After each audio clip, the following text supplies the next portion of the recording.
ഒരു സന്ധ്യാസമയം. നഗരത്തിലെ റോഡരികിൽ ഒരു പാവപ്പെട്ട മനുഷ്യൻ ഒറ്റയ്ക്ക് ഇരിക്കുകയായിരുന്നു. റമളാൻ മാസം ആയിരുന്നു. നോമ്പ് തുറക്കാനുള്ള സമയം അടുത്തിരുന്നു.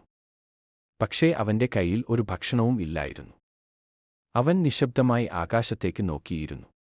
ആ സമയം പലരും അവരുടെ വീടുകളിലേക്ക് ഇഫ്താറിനായി പോകുകയായിരുന്നു. അവരുടെ കൈകളിൽ ഭക്ഷണപ്പൊതികളും പഴങ്ങളും ഉണ്ടായിരുന്നു. പക്ഷേ ആ മനുഷ്യനെ ആരും ശ്രദ്ധിച്ചില്ല.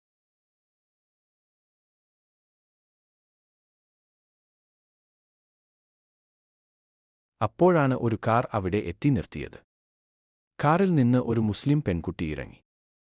റോഡരികിൽ ഒറ്റയ്ക്ക് ഇരിക്കുന്ന ആ മനുഷ്യനെ അവൾ കണ്ടു. അവൾ ഉടനെ കാറിൽ നിന്ന് ഒരു ഭക്ഷണപ്പൊതി എടുത്തു, സ്നേഹത്തോടെ അവന്റെ അടുത്തേക്ക് ചെന്നു അത് അവൻ നൽകി. ആ മനുഷ്യന്റെ കണ്ണുകളിൽ സന്തോഷം നിറഞ്ഞു. അവൻ അതിൽ നിന്ന് ഒരു ഈന്തപ്പഴം എടുത്ത് നോമ്പ് തുറന്നു. അത് ഒരു സാധാരണ ഭക്ഷണം മാത്രമായിരുന്നില്ല. ഒരു മനുഷ്യന്റെ കരുണയും സ്നേഹവും നിറഞ്ഞ ഒരു സഹായം ആയിരുന്നു അത്. ഓർമ്മിക്കൂ, ഒരു നോമ്പുകാരൻ ഇഫ്താർ നൽകുന്നത് വളരെ വലിയ സദ്ഖയാണ്. ചെറിയ ഒരു സഹായം പോലും ഒരാളുടെ ഹൃദയം സന്തോഷത്തോടെ നിറയ്ക്കാൻ കഴിയും.